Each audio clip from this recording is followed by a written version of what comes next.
Hey, what's up, everyone? Welcome to another episode of the Dental Assistant Nerds podcast. I'm your host, John.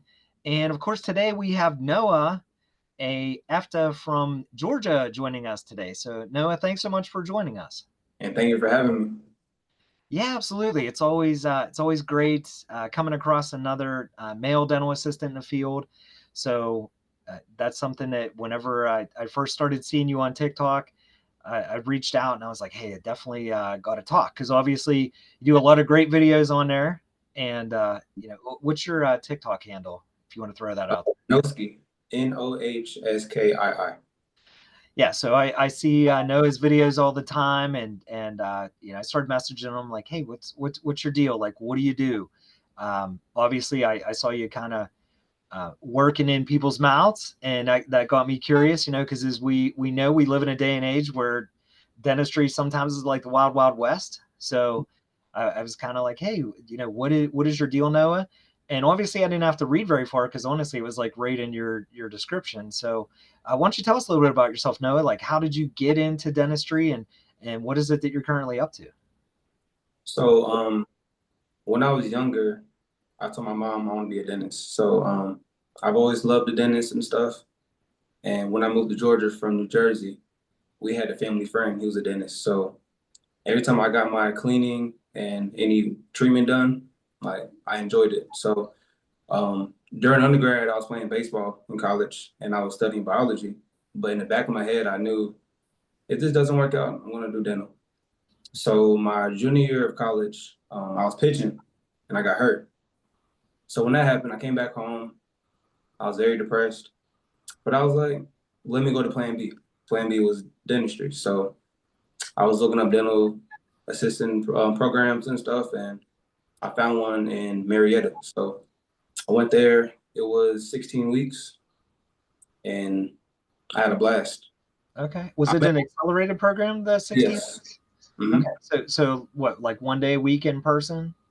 Yeah, so it was every Saturday from, I believe, 8 to 5. Okay. Yeah, All right, good. Affordable then? it was kind of pricey. It was I mean it was 4,000, but I was able to pay it like every two. Okay. So No, I'd say, it's not hey, bad. to get a new career in healthcare, I think that's very affordable. Yeah, You know, 'cause I so know a lot of programs they're charging you like 20,000, 25,000, and yeah, that's a lot. yeah. I mean, these full time programs to go to school for 10 months, a year and a half. Yeah, Hmm. that's some of the same problems we encountered here in the Pittsburgh area. Was that kind of money, and then obviously to get out as a dental assistant, like you're paying that forever. So Hmm. that's Because something you're not that, making, so yeah. Yeah, absolutely. So then, so what kind of offices did you work in? You get out of school, you graduate, things go well. yeah. So my first office was a pediatric office. So the pay wasn't good, obviously, because I just finished school, but Well, um they love taking advantage of that, right? yeah. Like, oh, you don't have experience. Hmm. And But I mean, working with kids, I tell you, you're a saint because I tell my students all the time, I cannot see myself in pediatrics. So the fact that you even took that job, kudos to you. it was a pain, but I did it. All But right. So all I did was took X-rays, I charted, sterile. Then towards like 4 months in, I started doing chairside assisting, okay. doing like the popotomies, the stainless steel crowns. I was doing sealants, things like that. So then, so how long did you work there? About a year. All right. So then you were like, you know what? I need something else. Yeah, I need something else. It was a lot of drama going on at the office. Pay wasn't good, so I went to general, and that's when I started making more money. So I've been with general ever since. Since I Okay. So you make a little bit more. You're like, okay, this is a little bit more what I expected. Yeah. You know. All right. So then, at that point, what's your official title now? So I'm a expanded duties dental assistant. Okay. So what was the process like in Georgia for that? Pretty quick. So in Georgia, you got to work for 6 months, right? So after 6 months, your doctor has to sign you off. So my first doctor, she signed me off. So I went to a school in, I believe, Cumming, Georgia, and it was for one day. So I went for one day. One day. Yeah, one day, and they showed us like the maps and ropes and stuff, and that's it. It was like 4 hours, and afterwards they sent me my certificate in the mail. But they showed us how to pack cord, um, scan, make temporaries. It was a lot of stuff. Okay. Do you do fillings in Georgia? No. Okay. Yeah. So that's one thing that I'm discovering is, so your official title is it EDDA or EFDA? EFDA. Okay. So so some of these states have EDDA, some states have EFDA, but Mm-hmm. then even with the states, everybody has different rules and regulations. So here in Pennsylvania, EFTAs can place fillings. So they do coronal polishing. And then I see in other states, they have the coronal polishing. Some states place the filling. So yeah, the EFTA licensure is kind of all over the place as far as what you aren't allowed to do. So that's very interesting. So at first, when you said one day class, I was like, wait a minute, my business partner, she went to school for several months, like I believe it was 2 evenings a week, but then she had to go to a dental office and perform so many fillings to get checked off. Then that allowed her to go on and take her state boards. So that's interesting, and that makes a lot of sense now why some of these expanded licensures don't transfer Yeah. because like you're not placing fillings, but then in Pennsylvania they're placing fillings. I constantly see there's this weird connection of Pennsylvania and Florida, people moving back and forth between both states, and that's typically the two-state connection that I see in the groups all the time, where people ask, "Hey, what do I do with my expanded functions?" And unfortunately, it seems like you can't just go and test out. It's almost like they make you go back to school again. So it's very tragic, honestly, that states have this designation, but then unfortunately their rules and regulations are all over the place. So it's like their easy answer is, well, you just got to go back to school. It's sad, honestly. And you spend more money too.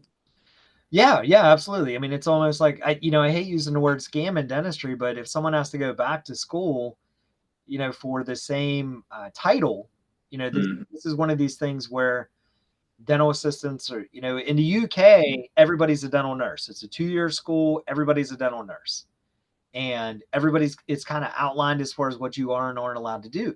Here in the United States, obviously, we have dental assistants who go to school, dental assistants who are trained on the job.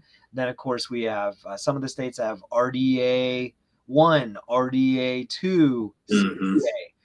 CDA, EFTA, EDA. It's all over the place. Even here in Pennsylvania, they'll recognize CDA for certified, but then RDA they won't recognize for registered. Texas, they recognize registered, they won't recognize CDA. So it's very confusing if you want to move and you're like, hey, can I even work in this state? Like, what do I have to do? Someone recently posted, I forget what state they were moving from, but they were moving to West Virginia and they wanted to know the rules and regulations. There are no rules and regulations in West Virginia.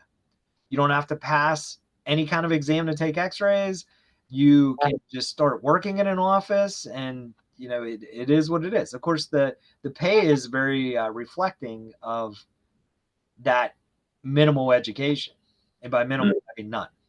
So that's one thing that we talk about as far as assistants and titles and what you're making across the country and how it's kind of all over the place and cost of living. It's very hard to factor all that stuff in. So you're in EFTA, you're working in a general practice, right? Mm-hmm. Okay.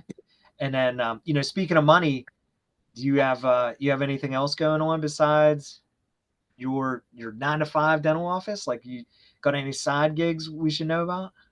Yeah, I make these scrubs right here. Scrubs, okay. Yeah. What's it say? First molars? Yeah, first molars. Okay. Is that your Yeah. motto in life? What's first molars? First millionaire. Okay. All Yeah. right, I like it. You got your Yeah. tooth. What's your tooth holding there? It's holding a toothbrush. Okay, nice. Yeah. Yeah, that's awesome. So did you have a design team? Did you come up with the logo? How'd that happen? So I saw a logo online and I was talking to a designer on Fiverr. So that's how I made my logo. I told him Okay. I want the same design but make it like my own in a way. So I told him how I wanted it to hold a toothbrush because I think the one I saw was holding toothpaste. So I told him have it hold a toothbrush, a red toothbrush, have the mouth, red and all that. And he made it and I liked it. So afterwards, I was thinking of a name and it took me some time, but I was thinking first millionaire in my family. So first molars, 1M. So I put that right here on the logos. And I also had pants too. The pants look like this too. I'm not sure Okay. if you see them, but yeah. Do the pants have any pockets or cargo or anything? Yeah, so they have one side pocket, and my scrubs they have two pockets right here. Okay. Right Yeah, here, the little pocket right here. pockets on the side. Okay. Yeah. Yeah. Yeah, I listen, I gotta have my cargo pocket. I'm a pen guy, and I'm very protective of my pens. So normally I keep one on my scrub top and one on my side. I do not use pens around the office. People are always like, I can't find a pen. I can't even Mm-hmm. process that because I have to have my special pen. So, so I definitely I can't wait to get my set, and I'll make sure I show you how I got my favorite pen ready to go.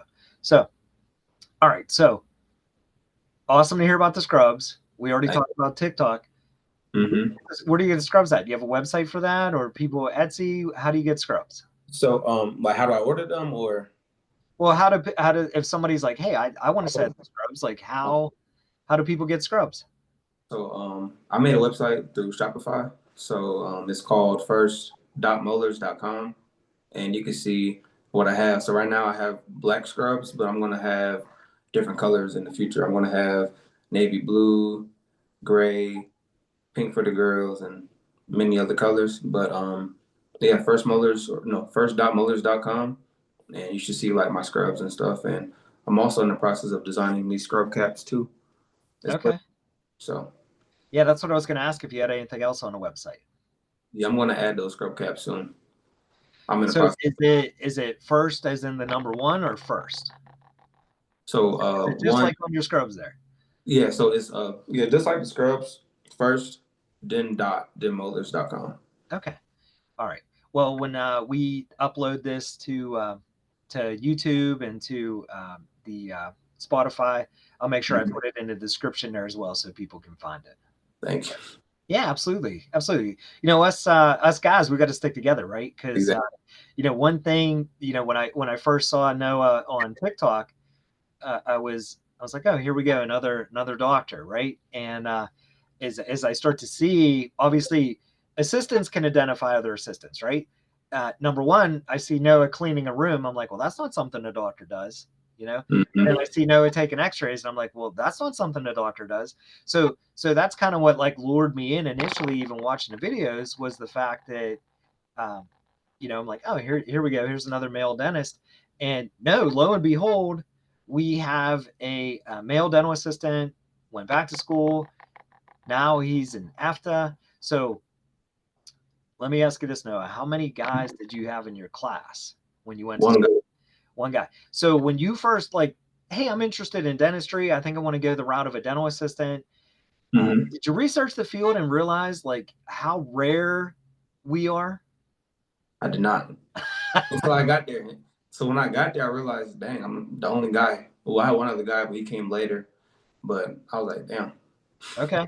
Yeah. So when I went to school through the military, and Hmm. they split the class. There was 20 of us, so there was 10 male, 10 female.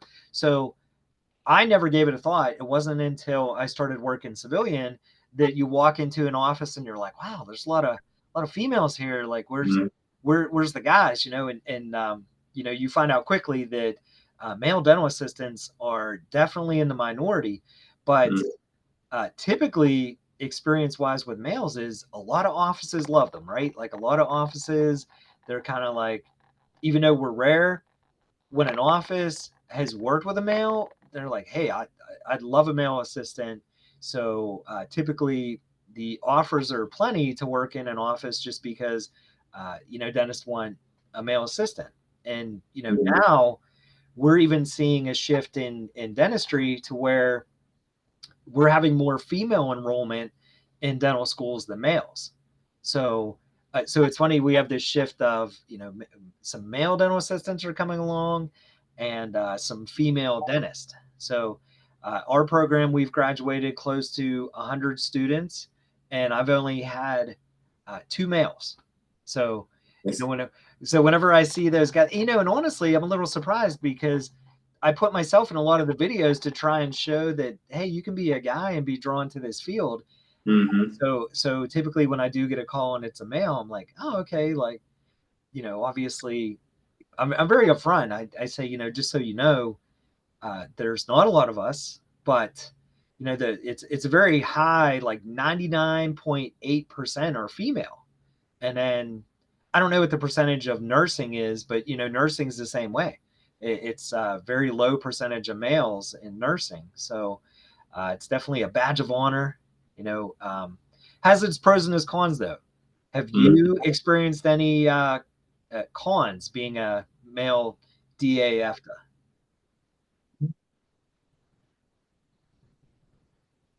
I say a lot. I mean, it depends on the office. So, like, if the office is full of women, sometimes they don't want a guy in the office, or sometimes, like, if you're the only guy, you can't really like relate to like what the girls are talking about because sometimes it's drama, drama, drama, or other stuff, and I can't relate to that because I'm not really into that type of stuff. Yeah, So I say that's the main thing. yeah. Yeah, like that's really it. Okay. Yeah, I know. The only thing I can really think of is I wanted to get into oral surgery, Hmm. and I had interviewed at a couple offices. And honestly, I was a little shocked how upfront they were because, it's blatant sexism to say, well, I can't hire a guy because if I have a female patient who's sedated, I don't want two guys working on her. Completely understandable, but we also live in a day and age where practices have cameras in the ops. So, I felt like that was kind of a cop out. Like, you obviously knew I was a guy when I sent my resume. Why did you even go through the interview? Then tell me that at the end of the interview. So I've had a couple oral surgeons tell me that. So that was a little disheartening because I love oral surgery, and to be told, oh well, we do sedation here, and unfortunately, it's not an option because if for some reason, we went to court, I would lose automatically because I have two guys, and I get it, I get perception, but I also get protecting your office and your brand, and a camera would simply do that. Hmm. So if you haven't experienced that, I'm glad that you haven't had to. I don't talk to. It's not like I talk to a lot of male dental assistants who about pros and cons. Obviously, on the sexism perspective, I've also had it work another way to where I got a job, like barely even attempted to get this job, and I was there probably a year or two, and one of the guy's friends come in, and the guy made a joke about, oh wow, where's the hot dental assistant? And the doctor was like, well, that's why I hired John, because I didn't want to listen to my fiance complain about me having a hot dental assistant. And it was one of those, oh, so I got hired strictly because I'm a guy and he didn't want to deal with his fiance listening to it. So sometimes I think female dental assistants, they're kind of like, hey, you got it pretty easy. And that's not always the case. Hey, we got feelings too. We got feelings too, right, Noah? Like we Hmm. hurt. We hurt sometimes. Maybe, you know, not really. I mean, I don't cry And myself. look, and I was just gonna say that like I feel like a lot of doctors want a girl assistant so they can look at them, which is Yeah, kind of weird, but like that's what they want. So, Yeah, yeah. I mean, I know a few doctors who ended up marrying their assistant. So I mean, it's definitely, think about that chemistry of you being together all day. mhm. It does happen sometimes. So but hey, to each their own. But anyway, so you're currently in EFDA. How you liking that? I like it. You like I it? like the independence because I feel like when I was a regular assistant, everybody was on my back. Oh, this is how you do this. This is how you do this. But like, not even when you're expanded, I feel like when you have enough experience, you can do whatever you want. Like you can make a temporary crown, you can back cord, you can scan, you can do the zoom whitening, you can Yeah. power. I feel like I'm good. Like nobody's on my back telling me like how to do my job and stuff. So I like it. Good. And I think it's very important to, keep leveling up and stay that course with that education. So I think that's great that Mhm. you know, were in college, decided, you had an injury and you were like, hey, I'm going to turn this into a positive. I always talked about dentistry. I'm going to get into dentistry. Dental assistant, went back to school, got your EFTA. So I think that's awesome. Any other plans on maybe going upward? Hygiene. Hygiene. Okay, that's exciting. What's Yeah. the plan? So right now I'm in school right now, taking my summer classes. Then I'm taking my fall classes, and I'll be done with my prereq. So hopefully I should be in a dental hygiene program by next year, possibly next summer, but either Okay. next summer or next fall. Okay.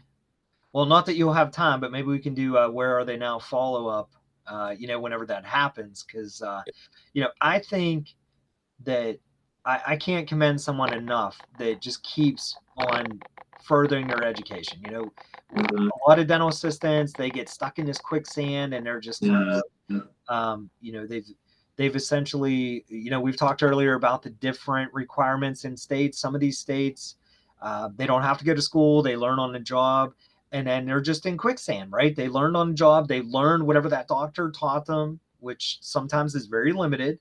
And they're stuck.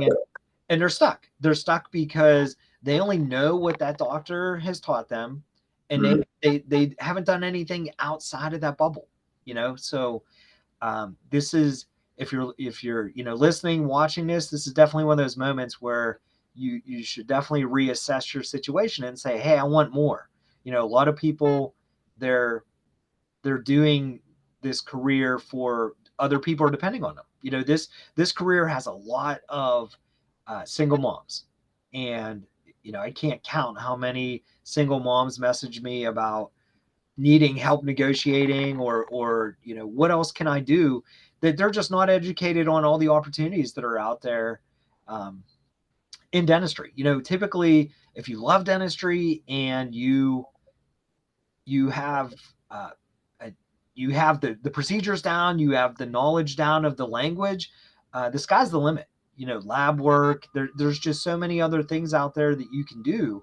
So no, I applaud you for going back to school for hygiene. I think that's awesome. And you think you'll stop at hygiene, or are you gonna just keep going up that rung? Maybe go back to school for dentistry. Uh, You're a pretty young guy. I mean, I hear every once in a while these dentist groups come up and it's like, oh, I had a 50-year-old in my group, and it's in my class. So it's like, you know you think your itch will stop at hygiene, or you think maybe it'll proceed? That's okay. It's hard to tell a couple years from now. I did want to be a dentist at first, but I think I'm gonna stop at hygiene. But if I can keep going, then I'll keep going. Yeah. Yeah. Do you know, in the state of Georgia, do you know any of the legal rules as far as does a doctor have to own a practice? Can a hygienist own a practice? An assistant? Have you researched any of that? No, but I know in other states, um, a hygienist can own a practice and have just all hygienists. Yeah, actually, in the state of Pennsylvania, an assistant can own a practice. So I didn't know it's that. yeah, yeah, absolutely. I know a couple of assistants here in the Pittsburgh region that own practices. They typically hire dentists as associates, and then um, they own the practice outright. So there's every state's different. Every state's different as far as the rules and regulations. So I think dreaming big for dental assistants is a great thing because, as we talked earlier about getting stuck in that quicksand, and it's kind of like, oh, I want to make a livable wage, and I shouldn't have to have a side hustle. And, Mm-hmm. there's dentists out there making six figures that have side hustles. Like, you shouldn't be satisfied with just making your annual salary 9 to 5, Monday through Thursday, Monday through Friday. You should want to do big things, and hopefully, work more now, get a nice nest egg going, so that way you can, hopefully cut back on work, earlier than later, and then you can kind of enjoy life. At least that's what my plans are. I mean, it sounds like that's what Noah's got going on. I mean, he's got scrubs, Yeah, scrub caps. I think it's a mindset thing too. I feel like you can't just stay in one spot. Like for me, like the way I think about it is if I have kids, right, I can't support a wife and kids being like a dental assistant. Like that's nothing. Like Yeah, especially with the pay that I'm getting, like I'm getting paid pretty good, but I gotta go further. I can't just be a dental assistant and call that life. I gotta keep going. But like you said, the dental field is mainly girls, so I feel like they might have a husband at home or somebody at home. But if you don't have that, maybe go harder. So. yeah, yeah. I mean, it's definitely everybody's programmed differently, right? Mm-hmm. If you're perfectly content working, 9 to 5, Monday through Friday, that's fine. But as we know, in the United States, there's not a lot of jobs to where you can just make X amount and do absolutely nothing outside of that. Like, unfortunately, sometimes we have to, do some things to make ends meet. I have a wife, I have 2 kids, so I have a family of, 4. I have 3 pups. So, we got a lot of people depending on me, especially those pups. You don't get their treats. I mean, they are not very happy. So, Yeah, it's I'm like, doing. being a man, like you gotta like be the household. So I feel like I can't just stop here. I gotta keep going. So Yeah, yeah, absolutely. So, well, no, it was great having you today. We learned a lot. I always, enjoy talking to a fellow male assistant, any dental assistant, any mhm. aspect of dentistry. I love it. So, thanks for sharing your passion and what you got going on. Anything else you'd like to share with us to, get this episode wrapped up? That's it. That's it. That's it. Okay. All right. Great. Well, thanks again for your time. Like I said, I'll drop Noah's information in the description below as far as where you can find his scrubs, and if you want to find him on TikTok. What was that TikTok handle again? Noaskii. Okay, Noah Ski. Yeah, no ski. Yeah. Ski. Okay, right. Easy enough to find him on there, and feel free to shoot him a message. Let him know, hey, I heard you on the podcast. Loved what you got going on. This way we can show him this wasn't a complete waste of time to drag him on here. And of course, if you have questions, you can feel free to contact us at cornerstonedainstructors@gmail.com. You can call, text us at 412-779-3654. And of course, we appreciate all of the support, the likes, follows, subscriptions on YouTube, Facebook, Instagram, TikTok. And we can't wait to catch up with you on the next episode of the Dental Assistant Nerds podcast.